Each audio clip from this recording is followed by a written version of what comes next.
All right, welcome back. I know it's been a little while since I've done any videos. Like everybody, I always have so much going on, and this is strictly just for fun and a hobby.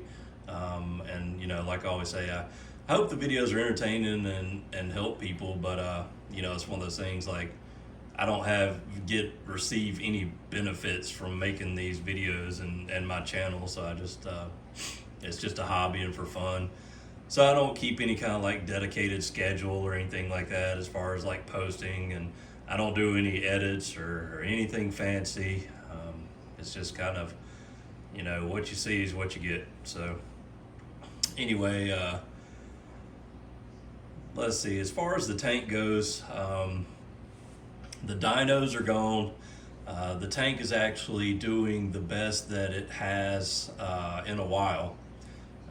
And by saying that, I mean that if you, and I don't know, it looks different from what I'm seeing, and then after you post the video, it kind of looks a little different.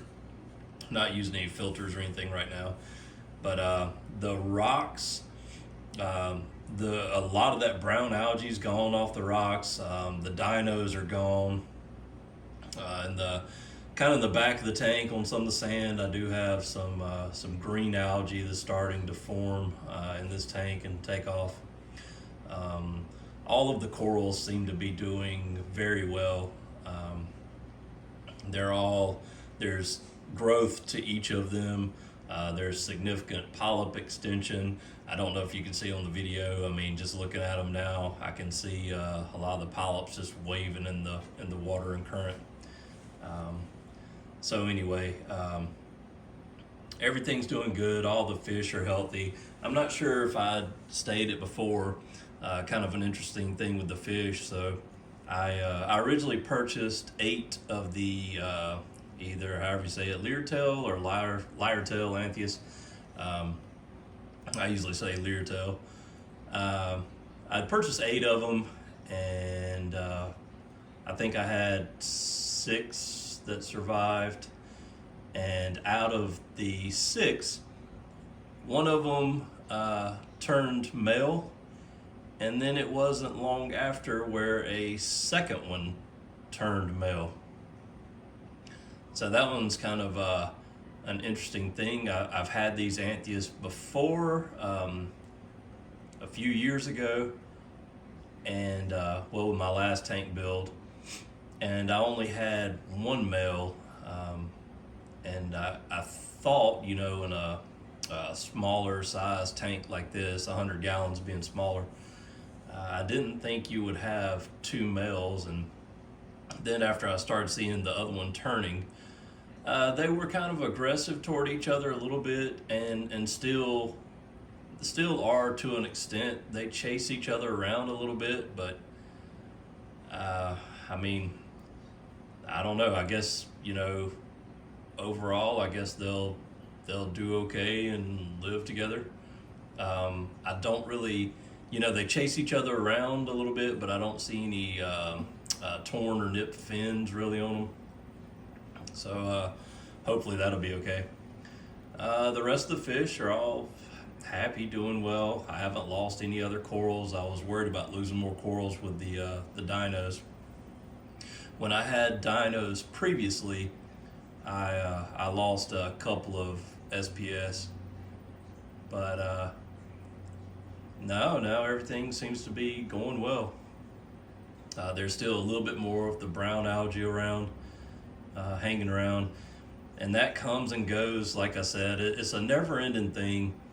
As you know, if you've been watching my videos, I do have pretty heavy filtration as far as a filter roller, and then skimmer, and then UV as well. So that's the kind of, I also run carbon, and that's kind of my filtration system. So really, even feeding pretty heavy and even using like phytoplankton, I still have to dose nitrates and phosphates or they run low. So when right now I'm currently dosing, I think it's 15, it's 12 or 15, I can't remember, mLs a day of a blend. I did half and half nitrates and phosphates. When I at that level, it kind of brings on that brown algae coming back a little bit. If and that's what happened last time, I dialed it down. So I think I bumped it down to like 6 or 8. And at that point, that's when I had the Dino outbreak again. I might have dialed it down a little bit more than that. I was trying to get rid of the brown algae, but in doing that, I just triggered the dinoflagellates. But since then, I started running the UV full time, and even in my test now, I'm still running the Reefbot Lab. Even in my test now, my nitrates are still coming in. Even dosing that much, my nitrates are showing up really about 15 to 20, let's say in that range. And then my phosphates are still like pretty low. I mean, they're still like, I guess it's ideal what most people say and consider, but it's 0.04 the majority time. I think the range it shows is 0.04 to 0.06. So dosing that amount, that's pretty much where they're staying fairly consistent. I am doing those tests once a week. So yeah, everything else, I mean, is doing fine. The new protein skimmer that I switched to, the Reef Octo Regal 150, no complaints with it. I mean, it's running like a champ.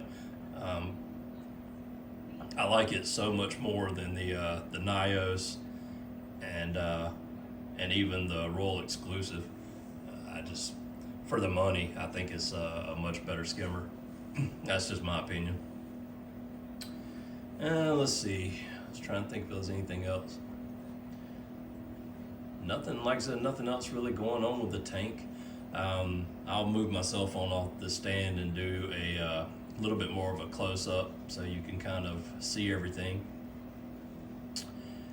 And then that'll wrap up this one.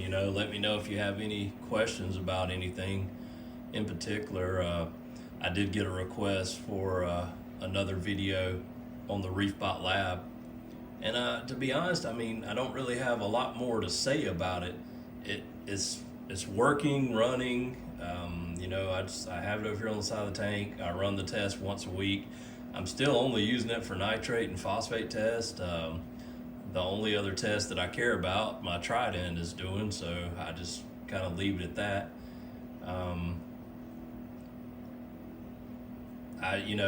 No complaints. I do feel like it's a lot of money, so it just, in my mind, is it worth the investment? If you're spending over $1,000 on a testing machine just to get away from manual tests, and even for hopefully the increased accuracy, I'm not going to say that it's worth it. Everybody has to form their own opinion of that. If I had to do it over again, I don't think I would have bought it just for that fact. I mean, doing the manual test is not that difficult. I mainly, my mind said I was doing it I like to have everything automated that I possibly can. And I like the fact if I'm going away on a trip or whatever, I can get on my app and I can tell it to run a test to see what's going on, if I have any issues or whatever. So I really do like that side of it. But as far as spending over $1,000, I can't really say it's worth it. But anyway, everybody has to decide that for themselves. Well, let me see. Let me get this phone off here. Bear with me a second. Sorry for the shaking around. Okay. So let's just take a look at some of the things, and I guess I probably should put the filter on, but that coral's always been doing really good. It has really good polyp extension. So we have, I don't know what this first one's called. I don't remember. We got that creamsicle going from right to left. So we have the first larger one here. We have the creamsicle, we have the grape ape. Below we have the PC rainbow. Not sure what that one was called. In the back, we have that green digitata. What was that called? Like red Cadillac or something like that. Some of these others I'm not sure of. Blue digitata, forest fire digitata. On the end we have the blue tort. On the back, I forgot what that was called, like Aussie gold or something like that. Then we have those stylos. That one's encrusting that rock very well and taking over. Then the burning banana is spreading over that rock. It's doing well. Old mandarin's coming out to say hello.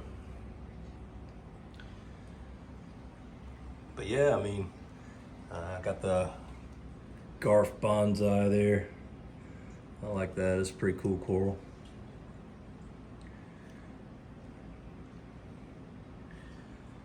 But everything's doing good, no issues. I haven't added anything else. I've been trying to work out all the problems and get everything completely stable and how I want it before I add any more. And then I'll go back and add a few more corals to it. And like I said, there's the Reefbot sitting next to the Trident. Still up and running.